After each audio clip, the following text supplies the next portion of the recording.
Hello and welcome to another video from Mind Pilots.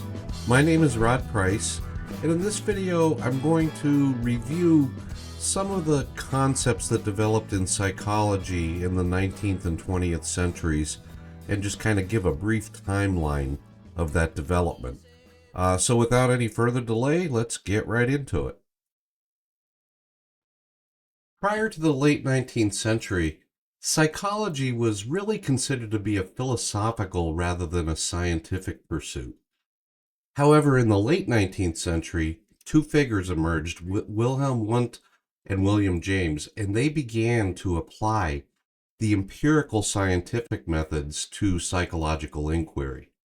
Wilhelm Wundt maintained that the goal of psychology was to help people understand how the various components of our conscious experience combine to form our overall perception of reality. He believed that analyzing these components as objectively as possible can lead a person to improve the ways that they experience the world around them. He called this process internal perception. So while the objectivity necessary to make this process useful proved to be very elusive, Wundt's systematic efforts to measure conscious experiences, for example, reaction time, were among the first to explore human cognition and behavior in an empirical manner. Wundt's ideas about the connection between the components of conscious experience and an individual's overall perception of reality evolved into a theoretical perspective called structuralism. The other figure, William James, was an early psychologist who was heavily influenced by Darwin's theory of evolution. Based on Darwin's ideas, James believed the internal emotional state of a person must function to accomplish some external task or goal. This led to the development of a theoretical perspective called functionalism. Like structuralism, functionalism was concerned with the influence of the components of conscious experience on behaviors. However, functionalists were more concerned with how internal states of mind and the resulting behaviors are adaptive for people. In his research on functionalism, James conducted some really unique experiments involving spinning a person around in a swing and observing how difficult it was for them to walk a straight line afterwards. And again, these experiments were actually among the very first to connect feelings of vertigo to the inner ear. So James made some significant contributions to empirical science as he was conducting his research. He wasn't a big fan of experimental research, but he did do some. So another early psychologist who wasn't really a big fan of experimental research was Sigmund Freud. But he contributed to the field of psychology by developing psychoanalytic theory and the first theory of personality. So his psychoanalytic theory was based on the ideas that the unconscious drives we have and childhood experiences play a huge role in how we behave.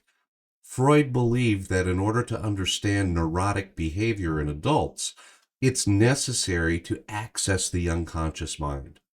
Psychoanalysis is still very widely practiced today, and I'll be delving into Freud's theories in more detail in a later video.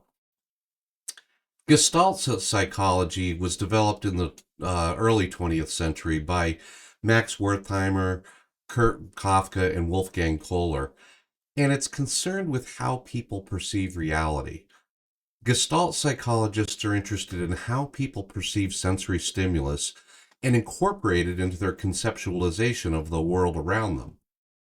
An assumption of Gestalt psychology is that people try to connect the various components of the information delivered to them by their senses to form a whole and complete understanding of what's being sensed.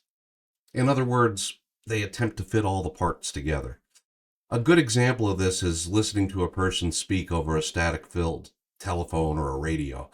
Although we may not hear every word that they're saying, we're often able to perceive what's being said anyway.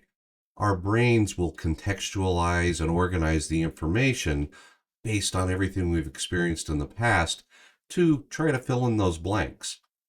In essence, we act on what we perceive, not on what we sense.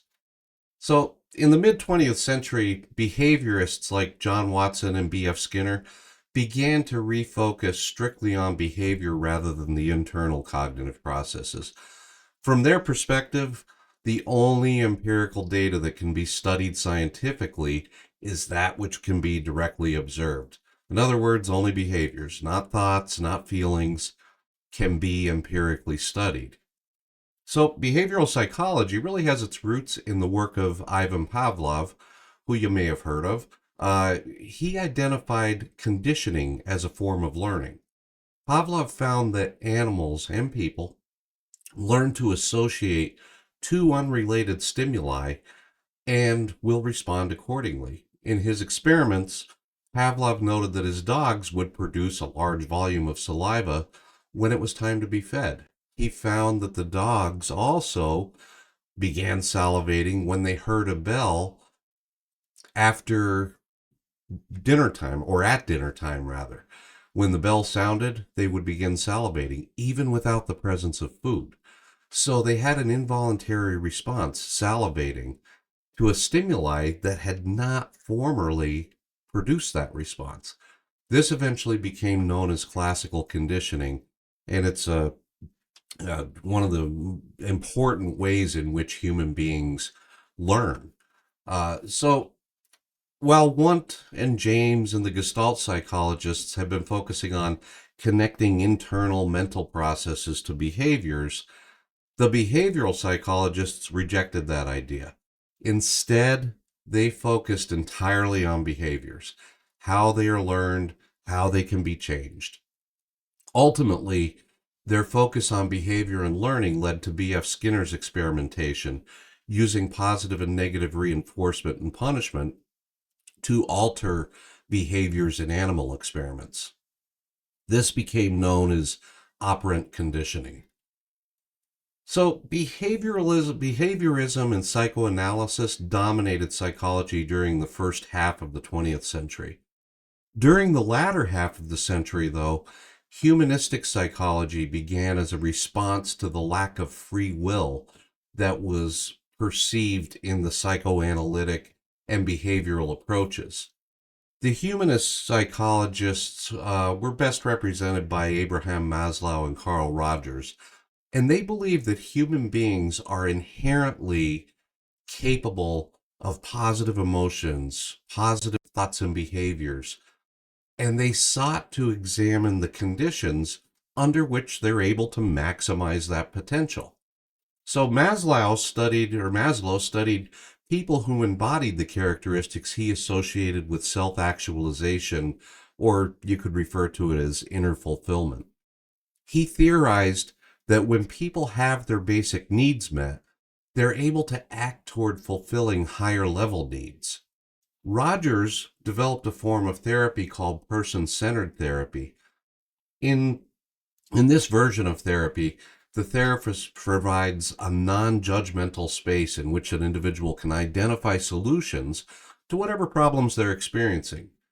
Unlike psychoanalysis, in which the therapist plays a big role in interpreting what the person discloses, person-centered therapists allow the patient to lead the therapy session. They use reflection to help the person identify how to best overcome whatever issues it is that they're facing. Later on, cognitive psychology also came into its own during the latter half of the 20th century.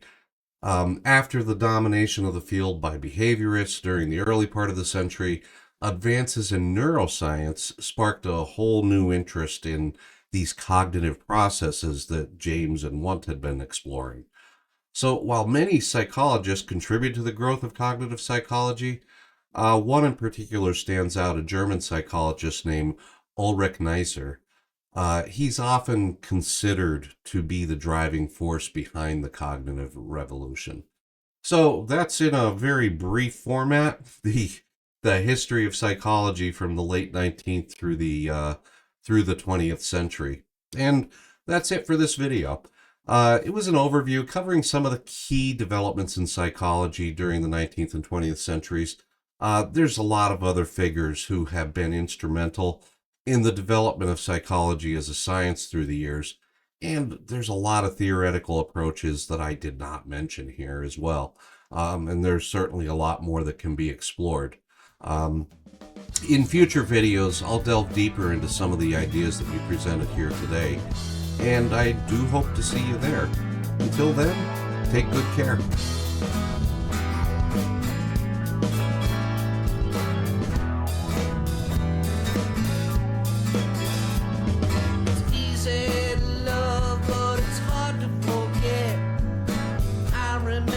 Baby